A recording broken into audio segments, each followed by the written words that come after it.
자, 말씀드린 대로 하반기 달러 약세에 대한 전망을 1부, 2부에 나눠서 좀 자세히 설명을 드리도록 하겠습니다.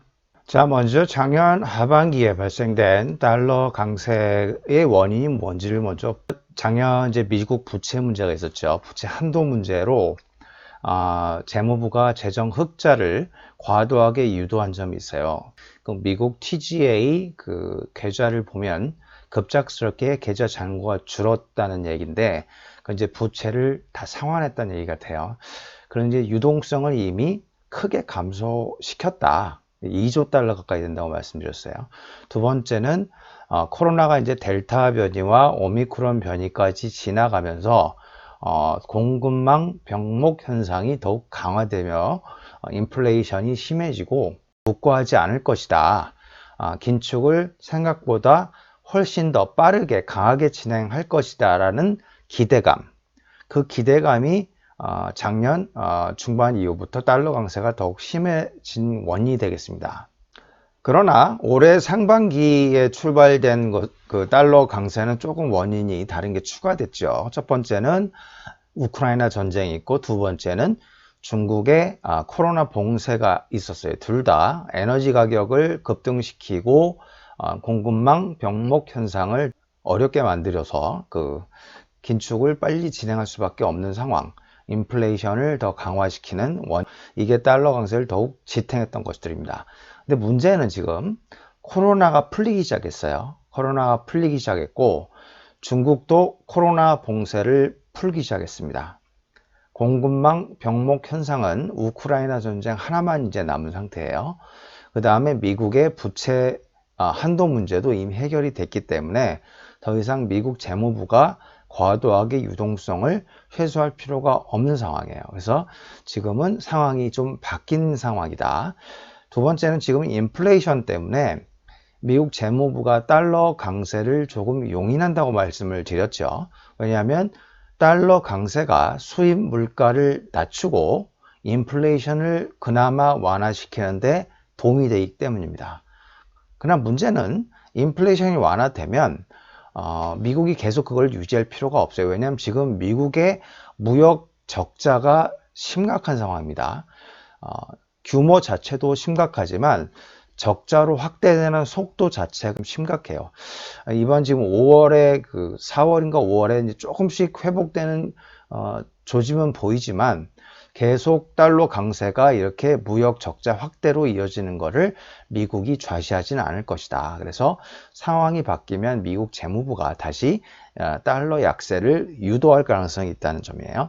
그래서 이렇게 말씀드린 거 보면 지금 2014년, 그 다음에 2017년, 그 다음에 2020년, 그 다음에 이번 2022년까지 달러 인덱스는 100에서 105 정도의 저항선을 유지를 했어요.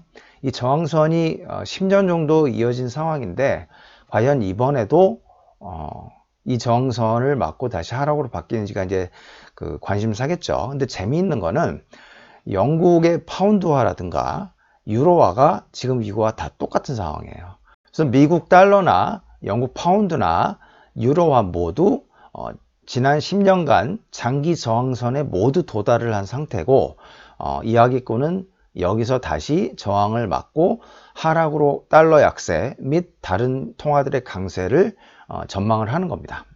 자, 이야기꾼은 5월 초부터 그 하반기 달러 약세를 전망을 하고, 그 원인 중에 하나가 인플레이션이 완화될 거라고 말씀을 드렸어요. 그래서 지금 3월에 그 PCI가 8.5%까지 급등을 하고, 그게 지금 피크아웃일 가능성이 있다라고 말씀을 드렸어요. 코어 PCE 프라이스 인덱스는 이제 미국 연준이 가장 중요시 여기는 지표 중에 하나입니다. 그래서 보면 지금 3월과 4월 연속으로 2달 하락한 걸 볼 수가 있죠. 유가, 천연가스 즉 에너지 가격이 4월과 5월 조금 이제 하락을 하기 때문에 코어 PCE 인덱스도 지금 하락을 좀 했는데, 문제는 지금 5월 말부터 다시 유가가 지금 상승을 하고 있어서 5월, 6월이 어떻게 나올지가 굉장히 초미의 관심사입니다. 약간 증가할 가능성도 있어요. 우크라이나 전쟁이 아직 남아있긴 하지만 그 코로나 팬데믹이 거의 완료돼 가고 있고 중국의 코로나 봉쇄도 풀렸다는 점이 되게 중요합니다. 그래서 특히 지금 미국의 구직자들이 다시 돌아오고 있어요.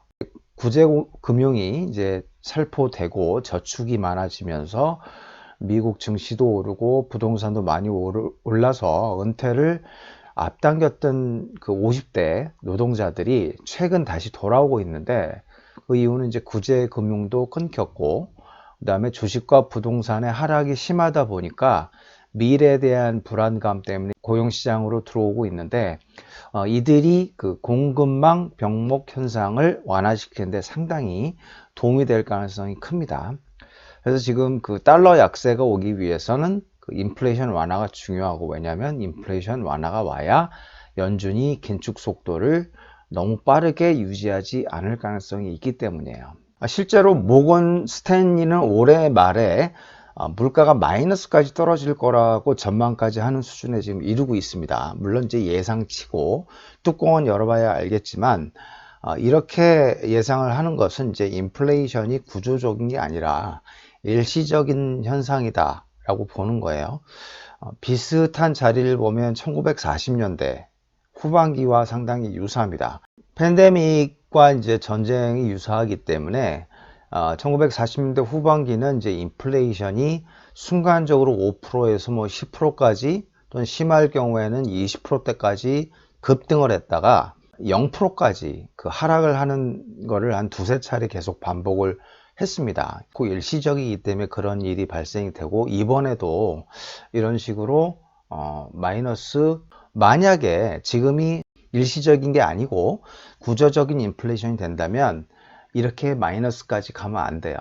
10%대까지 가더라도 하락을 해도 한 5%, 6% 정도로 마감을 하고 거기서 또 상승을 해야 됩니다. 이런 식으로 바가 계속 올라가는 그런 상황을 보여야 구조적인 인플레이션인데, 아직은 그 단계까지 왔다고 보지 않는 것이죠.